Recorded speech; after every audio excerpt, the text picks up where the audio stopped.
के मौके पर राष्ट्रीय अध्यक्ष जेपी नड्डा कुछ कह रहे हैं, आपको सुनाते हैं। और सबसे हम सबके सौभाग्य की बात है कि आदरणीय मोदी जी ने पार्टी को बहुत ही एक विराट रूप देने में एक बहुत बड़ा योगदान किया और इसके साथ साथ 12 राज्यों में विशुद्ध भारतीय जनता पार्टी की सरकार बनाने में हम सब उनके नेतृत्व में हम सफल हुए हैं। केंद्र में सरकार 2 से 303 तक की यात्रा, 2 सांसदों से 303 सांसदों की यात्रा आदरणीय मोदी जी के नेतृत्व में हम सबको प्राप्त हुई है और 12 राज्यों में हमारी विशुद्ध भारतीय जनता पार्टी की सरकार बनी है। उसी तरीके से वैचारिक पृष्ठभूमि पर देखा जाए तो एकात्म मानववाद से शुरू करके अंत्योदय से होते हुए सबका साथ, सबका विकास, सबका विश्वास, ये लेते हुए भारतीय जनता पार्टी आज आगे बढ़ रही है। फिर चाहे जो कार्यक्रम गरीबों के लिए प्रधानमंत्री जी ने लिए, स्वच्छता अभियान, उजाला, उज्ज्वला, सौभाग्य योजना, जनधन योजना, आयुष्मान भारत, ये सारी योजनाओं ने भारत की उनके नेतृत्व में तस्वीर और तकदीर बदली है, ये हम सब लोग जानते हैं। और भारतीय जनता पार्टी आज 18 करोड़ सदस्यों की पार्टी बनी है, दुनिया की सबसे बड़ी पार्टी बनी है आज स्थापना दिवस पर। मित्रों, आपके और प्रधानमंत्री जी के बीच में ज़्यादा देर न रहते हुए मैं आपको बधाई देना चाहता हूं कि भारतीय जनता पार्टी सिर्फ राजनीतिक दल ही नहीं है, इसका सामाजिक आयाम भी है। और कोरोना के दौरान भारतीय जनता पार्टी के लाखों कार्यकर्ताओं ने समाज की जिस तरीके से सेवा की, अगर प्रधानमंत्री जी ने इस संक्रमण काल में दुनिया में एक मिसाल कायम की, जब पाश्चात्य देश कोरोना से लड़ते हुए, संक्रमण से लड़ते हुए, लड़खड़ाते हुए दिखे, तो 130 करोड़ का देश प्रधानमंत्री जी के नेतृत्व में पूरी ताकत के साथ आगे बढ़ा और उनके नेतृत्व में 130 करोड़ लोगों की जान को बचाने में उनका नेतृत्व काम आया, ये हम जानते हैं। आज पहले हम वैक्सीन मांगा करते थे, आज हम 2 वैक्सीन भारत के इंडिजिनस बनी है और जहां HCQ और पैरासीटामोल हमने 150 देशों को प्रधानमंत्री जी के नेतृत्व में दिया, वहीं 72 देशों को आज हम वैक्सीन भी दे रहे हैं और देश के लोगों को भी हम वैक्सीन दे रहे हैं। तो मित्रों, प्रधानमंत्री जी के नेतृत्व में एक गौरवशाली भारत आगे बढ़ रहा है, एक गौरव के साथ भारत बढ़ रहा है, दुनिया में अपना नाम स्थापित कर रहा है और प्रधानमंत्री जी की शख्सियत ने दुनिया में अपना स्थान और नाम स्थापित किया है। ऐसे भारतीय जनता पार्टी के लिए गौरव का समय भी है और ऐसा नेतृत्व आज हमको उनका मार्गदर्शन प्राप्त होगा। मैं आप सब की तरफ से, करोड़ों लोगों की तरफ से उनका अभिनंदन भी करता हूं और उनके मार्गदर्शन पर हम सब लोग अक्षरशः चलेंगे। और 5 राज्यों में आज जो चुनाव भी हो रहे हैं उसमें भी जनता का आशीर्वाद हम सबको मिलेगा, इन्हीं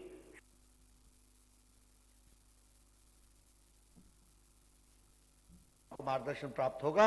अक्षरशः हम उसको आगे आत्मसात करके चलेंगे और हम ही नहीं, करोड़ों कार्यकर्ता भारतीय जनता पार्टी के उसको आत्मसात करके चलेंगे।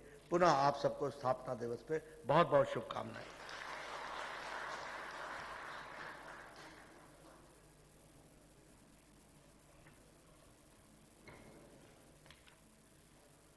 हम सब सौभाग्यशाली हैं, प्रधानमंत्री जी का उद्बोधन अब हम सबको प्राप्त होगा।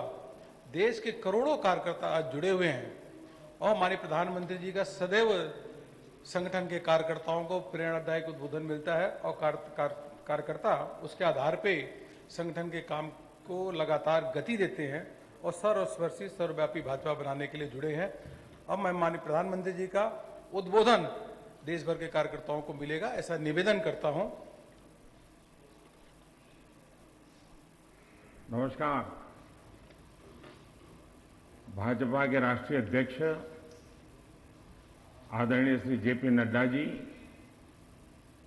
और विशाल भाजपा परिवार के सभी सदस्य, आप सभी को भारतीय जनता पार्टी के स्थापना दिवस की बहुत बहुत बधाई।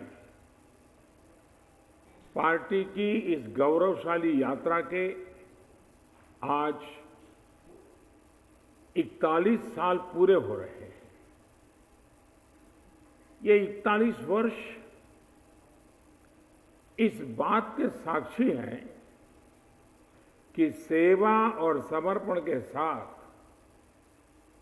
कोई पार्टी कैसे काम करती है। ये 41 वर्ष इस बात के साक्षी है कि सामान्य कार्यकर्ता का तप और त्याग, किसी भी दल को कहां से कहां पहुंचा सकता है।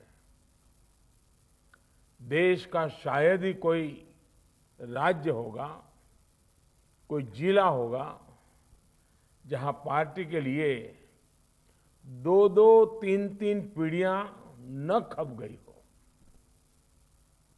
मैं इस अवसर पर जनसंघ से लेकर के भारतीय जनता पार्टी तक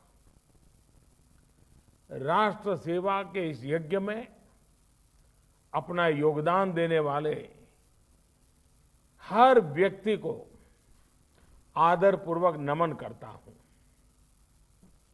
डॉक्टर श्यामा प्रसाद मुखर्जी, पंडित दीनदयाल उपाध्याय जी, अटल बिहारी वाजपेयी जी, कुशाभाऊ ठाकरे जी, राजमाता सिंधिया जी, ऐसे अनगिनत महान व्यक्तित्वों को बीजेपी के प्रत्येक कार्यकर्ता की तरफ से मैं आदरपूर्वक श्रद्धांजलि देता हूं, श्रद्धा सुमन अर्पित करता हूं। पार्टी को आकार देने वाले, पार्टी को विस्तार देने वाले हमारे आदरणीय आडवाणी जी, आदरणीय मुरली मनोहर जोशी जी जैसे अनेकों वरिष्ठों का आशीर्वाद भी हमें लगातार मिलता रहा है। पार्टी को अपना जीवन समर्पित करने वाले ऐसे हर वरिष्ठ जन को भी मैं प्रणाम करता हूं। साथियों, भारतीय जनता पार्टी के लिए हमेशा ये मंत्र रहा है कि व्यक्ति से बड़ा दल और दल से बड़ा देश। ये परंपरा डॉक्टर श्यामा प्रसाद मुखर्जी से लेकर आज तक अनवरत चली आ रही है। डॉक्टर श्यामा प्रसाद मुखर्जी के बलिदान की शक्ति है कि हम वो स्वप्न पूरा कर पाए। आर्टिकल 370 हटाकर कश्मीर को संवैधानिक अधिकार दे पाए। हम सभी ने देखा है कि कैसे अटल जी ने एक वोट से सरकार गिरना स्वीकार कर लिया, लेकिन पार्टी के आदर्शों से समझौता नहीं किया। आपातकाल में लोकतंत्र की रक्षा के लिए हमारे कार्यकर्ताओं ने कैसे कैसे कष्ट सहे। लोकतांत्रिक नैतिकता के कैसे कैसे उदाहरण दिए। हमारे देश में राजनीतिक स्वार्थ के लिए दलों के टूटने के अनेकों उदाहरण हैं, लेकिन देश हित में लोकतंत्र के लिए दल के विलय की घटनाएं शायद ही कहीं नजर मिलेगी। भारतीय जनसंघ ने ये करके दिखाया था। जनसंघ से लेकर अभी तक ये तपस्या हमारे कार्यकर्ताओं के लिए बहुत बड़ी प्रेरणा है। साथियों, पिछले साल कोरोना ने पूरे देश के सामने एक अभूतपूर्व संकट खड़ा कर दिया था। तब आप सब अपना सुख दुख भूलकर देशवासियों की सेवा में लगे रहे। आपने सेवा ही संगठन, का संकल्प लिया और उसके लिए आप डटे रहे, लगे रहे और लोगों की सेवा करते रहे। जो काम आप गांव-गांव में, शहरों में कर रहे थे, घर-घर पहुंच रहे थे, वैसा ही कुछ काम अंत्योदय की प्रेरणा से भाजपा की सरकारें, चाहे केंद्र हो या राज्य हो, अपना दायित्व निभाती रही। गरीब कल्याण योजना से लेकर वंदे भारत मिशन तक हमारे सेवा भाव को देश ने महसूस किया है। यही नहीं, इसी संकट काल में देश ने नए भारत का खाका खींचा और आत्मनिर्भर भारत अभियान शुरू किया। आज आत्मनिर्भर भारत अभियान गांव गरीब का, किसान का, मजदूर का, दलित का, वंचित का, महिलाओं का, युवाओं का, हर किसी का स्वयं का एक प्रकार से अभियान बन गया है। आज भाजपा से गांव गरीब का जुड़ाव इसलिए बढ़ रहा है क्योंकि आज वो पहली बार अंत्योदय को साकार होते देख रहा है। 21वीं सदी में जिन युवाओं ने जन्म लिया है, वे आज भारतीय जनता पार्टी के साथ है, भाजपा की नीतियां, भाजपा के प्रयासों के साथ है। साथियों, गांधी जी कहते थे कि निर्णय और योजनाएं वो हों जो समाज की आखिरी पंक्ति में खड़े व्यक्ति तक लाभ पहुंचाए। गांधी जी की उसी मूल भावना को चरितार्थ करने के लिए हमने अथक प्रयास किया है। लास्ट माइल डिलीवरी हमारे यहां कहा जाता था, लेकिन आज देश का सामान्य मानवी लास्ट माइल डिलीवरी को साक्षात अनुभव कर रहा है। देश के हर गरीब के पास बैंक अकाउंट हो, देश के हर गरीब के पास पक्की छत हो, देश के हर गरीब को शौचालय की सुविधा मिले, हर रसोई में गैस कनेक्शन हो, हर घर में बिजली कनेक्शन हो, हर गरीब को इलाज की सुविधा हो, हर गांव में ऑप्टिकल फाइबर हो। ऐसी अनगिनत बातें जो समाज के आखिरी व्यक्ति हो या देश का आखिरी इलाका हो, इसके लिए भाजपा सरकारें, चाहे केंद्र हो या राज्य में हो, हम सब मिलकर के दिन रात मेहनत की है, अपने लक्ष्यों को पाकर दिखाया है। और इन निर्णयों को, इन योजनाओं के शुरू करने के पीछे सबसे बड़ी वजह यही है कि हम संगठन में रहते हुए भी ऐसे ही कार्य करते करते करते आगे बढ़ रहे हैं। इसलिए जब सरकार में आते हैं तो और तेज गति से इस दिशा में काम करते हैं।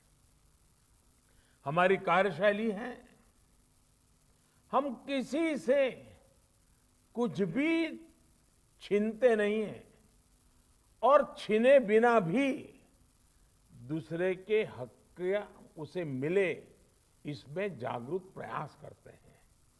हम हर व्यक्ति तक पहुंचते हैं, उसकी आवश्यकता पर पूरी संवेदनशीलता से काम करते हैं। साथियों, हमारे देश में 80% से ज्यादा छोटे किसान हैं। इन किसानों की संख्या 10 करोड़ से भी अधिक है। पहले जो सरकारें रहीं, उनकी प्राथमिकताओं में ये छोटे किसान, इन छोटे किसानों की जरूरतें ये कभी नहीं रही। लेकिन बीते वर्षों में हमारी सरकार की कृषि से जुड़ी हर योजना के केंद्र में छोटे किसान रहे, चाहे नए कृषि कानून हो, पीएम किसान सम्मान निधि हो, किसान उत्पाद संगठन की व्यवस्था हो, फसल बीमा योजना में सुधार करना हो, प्राकृतिक आपदा के समय किसानों को ज्यादा मुआवजा सुनिश्चित करना हो, हर खेत को पानी की योजना हो, या फिर यूरिया की नीम कोटिंग, ऐसे हर निर्णय का सबसे बड़ा लाभ देश के छोटे किसानों को हुआ है।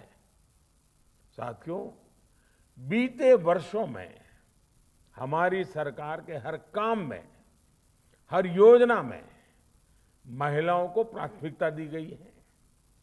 चाहे 3 तलाक के खिलाफ कानून हो, गर्भवती महिलाओं को 26 सप्ताह की छुट्टी हो, घर की रजिस्ट्री में महिलाओं को प्राथमिकता देने की बात हो, स्वच्छ भारत मिशन हो, उज्ज्वला योजना हो, मुद्रा योजना के तहत बिना गारंटी ऋण देना हो, रेहड़ी पटरी वालों के लिए पीएम स्वनिधि योजना हो, सभी का लाभ प्रमुख रूप से हमारे देश की महिलाओं को, माताओं को, बहनों को मिला है।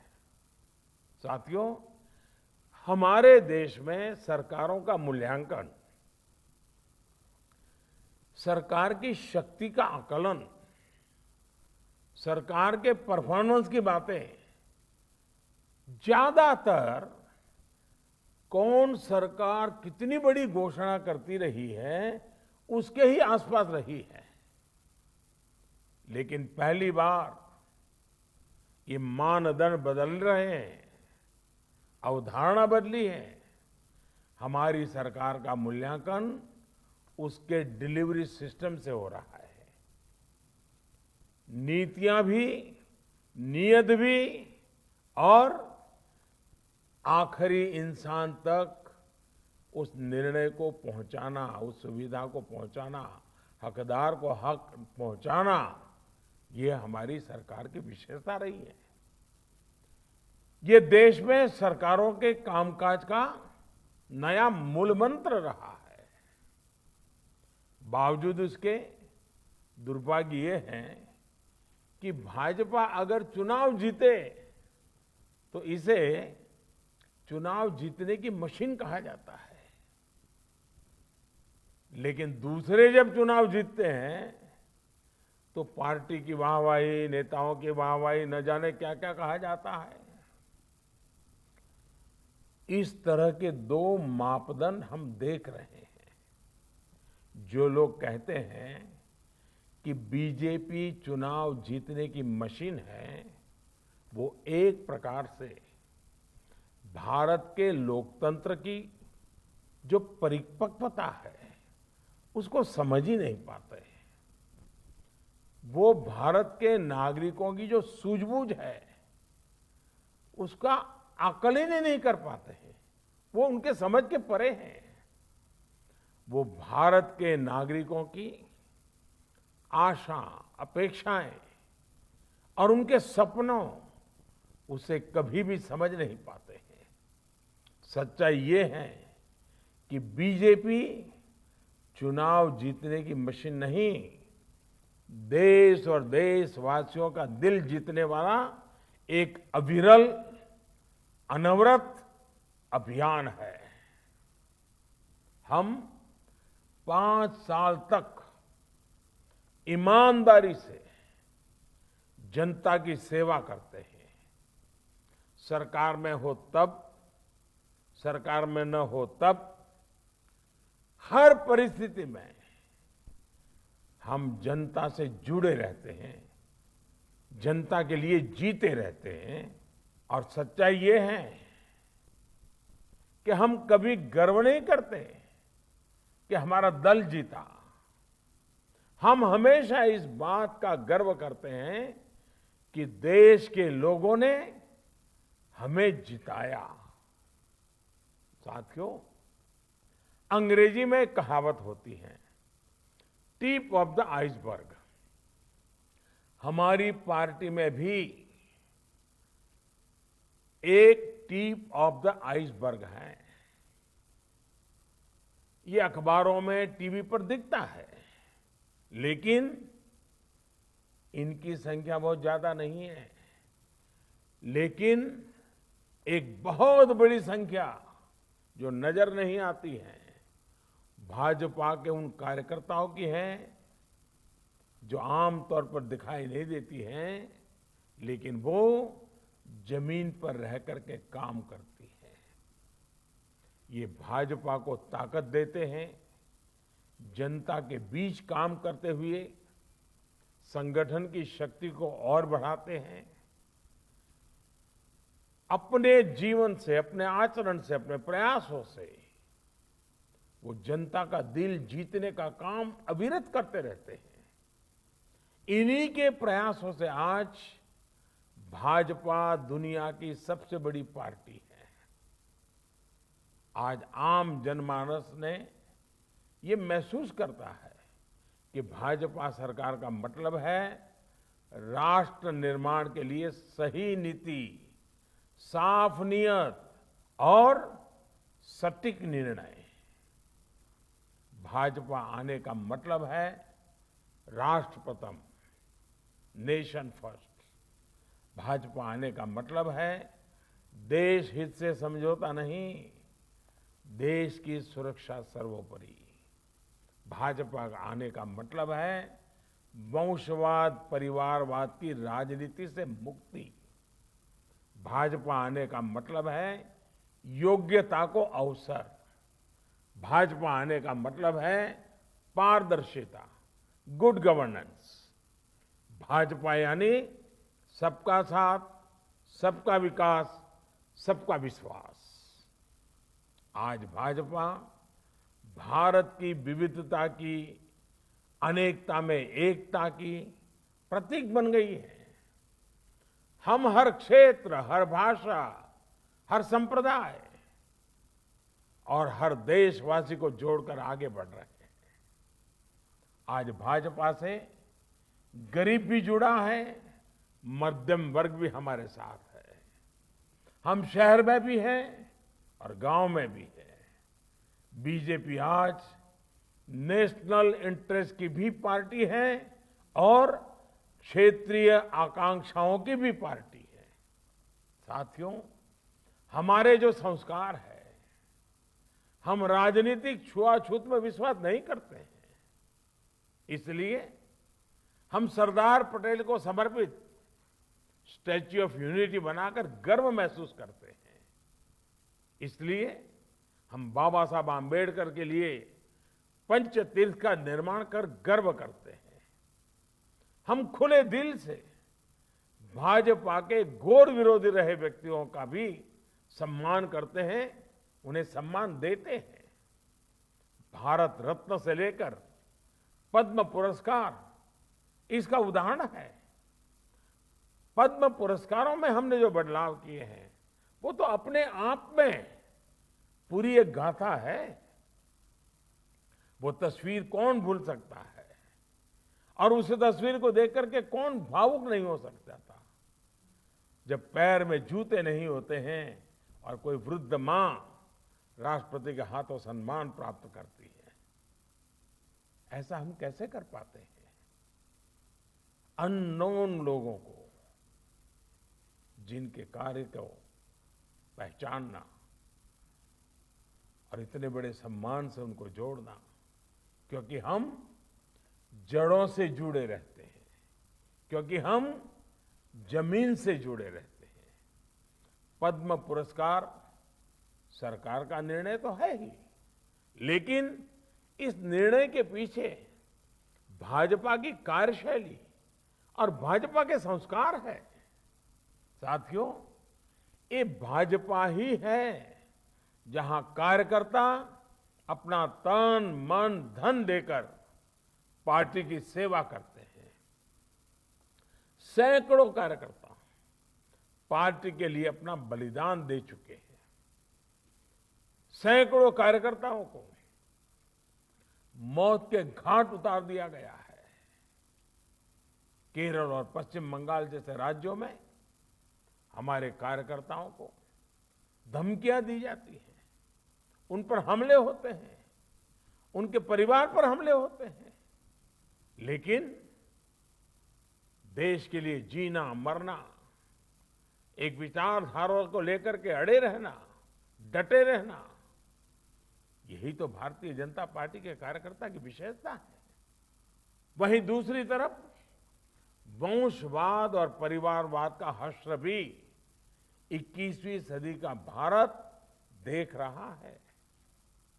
स्थानीय आकांक्षाओं के सहारे जो स्थानीय पार्टियां खड़ी हुई, बाद में वो भी एक परिवार की, एक दो लोगों की पार्टियां बनकर रह गई।